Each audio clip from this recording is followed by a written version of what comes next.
Ladies and gentlemen, I hope you enjoy your ride. Welcome to Jurassic Park. You will be experiencing this brand new attraction first time. Yes, please buckle your seats. Please remain in your seatbelts at all times. Do not attempt to touch the dinos, feed the dinos, or in any way. Don't attempt to climb on the Velociraptor pen. Don't attempt to tease the T-Rexes, and whenever you do, keep any flashlights inside the vehicle. Thank you for your ride, and I hope you enjoy this Jeep tour of Jurassic Park. Enjoy your stay. God, they don't pay me enough for this. This entire island worth of attraction space will be dedicated to bringing forth sights that no other attraction on Earth can ever possibly top, bringing actual history to life. If you're prepared for the tour, you'll wonder what it is we have done. Well, here in Jurassic Park, we have done what was scientifically thought impossible: making dinosaurs. Yes, you heard me right, ladies and gentlemen, making dinosaurs. If you look out your window, you will see a Brachiosaurus standing tall over in the trees. The Brachiosaurus was a sauropod dinosaur that lived during the Cretaceous period. Its primary diet was plant life. It was a large creature. Its femur, fun fact, is actually the largest bone in any creature yet discovered. The largest singular bone, that is. Blue whales grow to longer feet and are the biggest creatures to have ever lived, but the femur of a Brachiosaurus is taller than a human person, making it the tallest bone known in any form of animal we have yet studied. The Brachiosauruses were docile creatures. Generally, they wandered in pods similar to whales, or herds as they are called. They would often use their long necks and tails for defense, which were very muscular. They're pretty much harmless, so you can stick your hands out the Jeep. Feel free. You might be lucky enough to get one of them to touch your hand.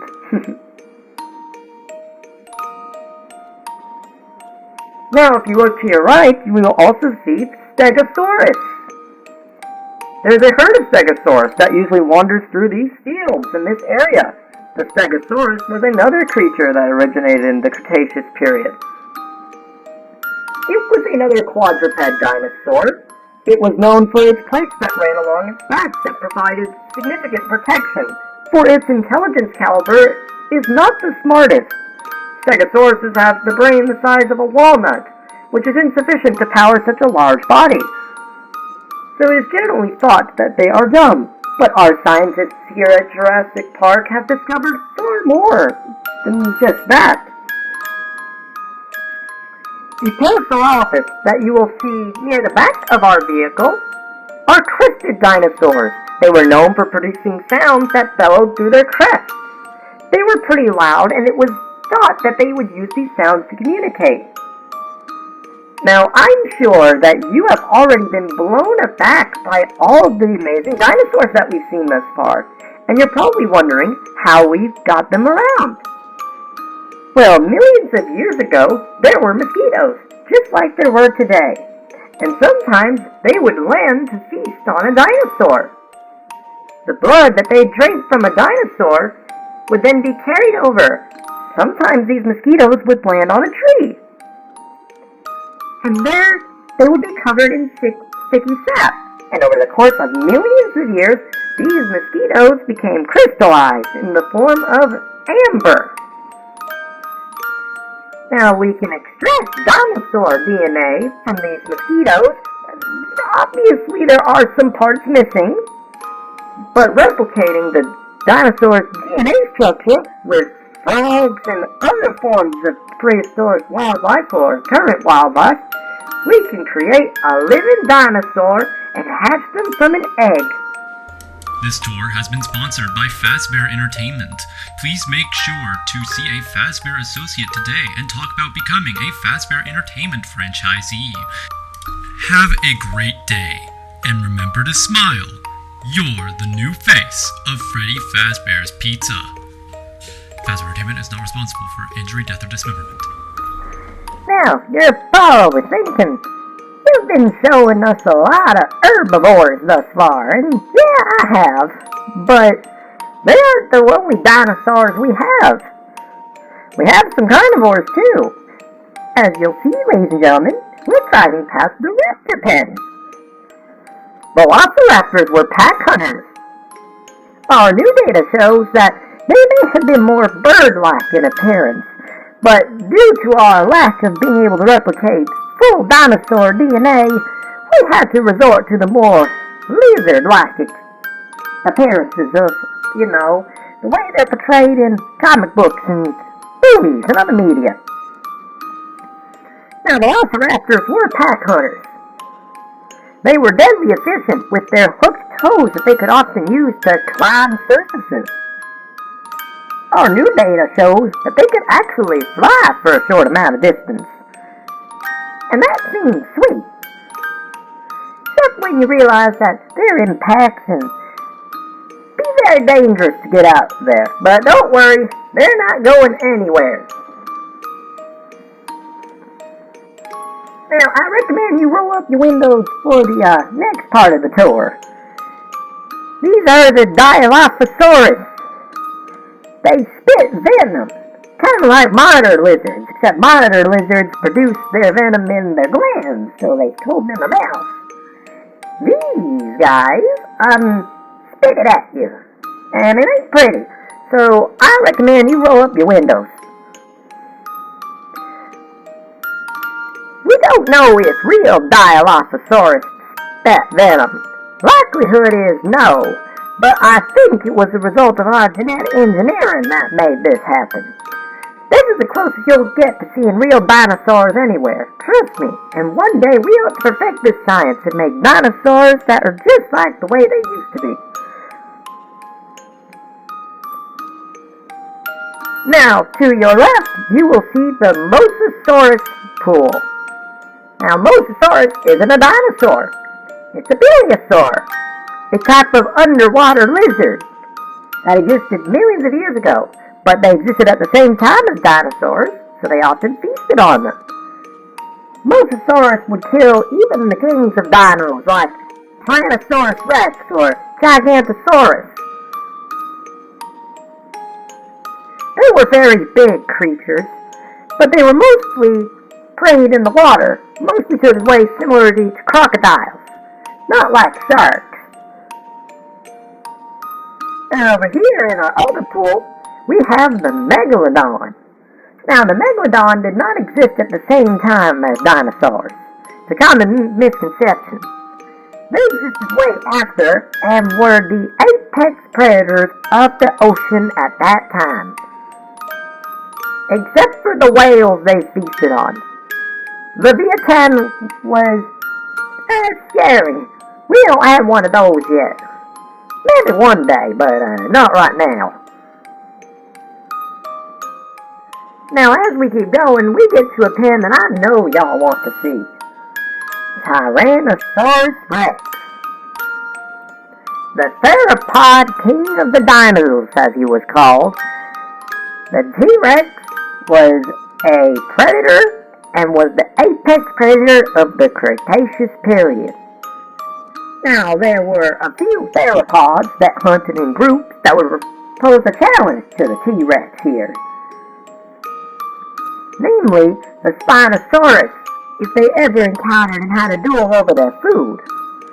Spinosaurus was more of a scavenger and preferred to eat fish when it preyed, so it would not generally encounter the T-Rex. But if they encountered each other over a kill, it could get ugly really fast. That's why we have them separated in two different gates. Now, the T-Rex has escaped once before, but we have it locked up now, so I'm pretty sure that ain't gonna happen. And besides, safety is our top priority at Jurassic Park. After all, we spared no expense. Our founder, John Hammond, always believed in bringing science to the masses and providing the family with something unforgettable. There's a rumor that he died from a bunch of compies, but that to this day remains a myth. If you want to get a closer look at the dinos, you can take a ride in the gyrospheres. They're from the, what used to be called Jurassic World, which had to close due to the, Indominus incident. We don't talk about the Indominus incident. It wasn't quite pretty. But the death toll for this park remains unchecked, so no one's died yet. Now that may not bring you a lot of faith, but I promise you will enjoy your time here in Jurassic Park. Now we're going to be entering the pterosaur cage here in a minute, but first we got to bypass the prehistoric mammal section. So right after the dinosaurs went extinct, mammals came to the foreground. They were relatively smaller than most dinosaurs. In fact, they were smaller for mammals today. They would come up to your shoulder. A donkey would. Or not even to your shoulder. Some, like the physical version of a lamb, come up to your knee. But some, like the woolly mammoth, were very similar to elephants we have today. Now, as we bypass the prehistoric mammal section, we get to the pterosaur cage. Now, pterosaurs aren't dinosaurs either. They're flying reptiles that are very similar to dinosaurs because they lived around the same time, but they're not dinos. Now, that is Quetzalcoatlus, the biggest of them. Standing on its legs and on the ground, it would be the size of a giraffe. Now, it was a big creature, but all these pterosaurs feasted on fish exclusively, being more similar to seagulls than modern pelicans. You can check out the pterosaur cage a bit later on, because now we conclude the end of our tour. I hope you enjoy your stay in Jurassic Park. I was your host, Caitlin Marissa, and please give me a good rating. I tried to spout as much nerdy dino knowledge as I can. I'm only doing this, part-time, but if you want to see me more, let me know. Anyway, enjoy your stay at Jurassic Park. See you later. Alright everyone, I hope you enjoyed your ride. Please enjoy this stay at Jurassic Park. Exit the vehicle in an orderly fashion. Do not leave any belongings inside the vehicle, as they will have to be retrieved later at a lost and found office. If your child gets lost or confused, go to the nearest raptor call stand and you will be able to find them and call a park associate immediately, and they shall arrive on the scene. Anyone that wishes to explore any more parts of Jurassic Park, there is a map in the gift shop that you can access for free. The maps will be given only one per customer, so try not to lose it. Anyone who has any other questions may go to our Visitors Information Center, which is located inside the park's main foyer. Anyone who has any other questions will also need to contact any form of staff and contact a higher associate. Do not attempt to mess with any of Engine's cloning equipment, as it is legally punishable by lawsuit. Anyone who attempts to sue us will have to take up any complaint with our legal department, which is based on the second floor of the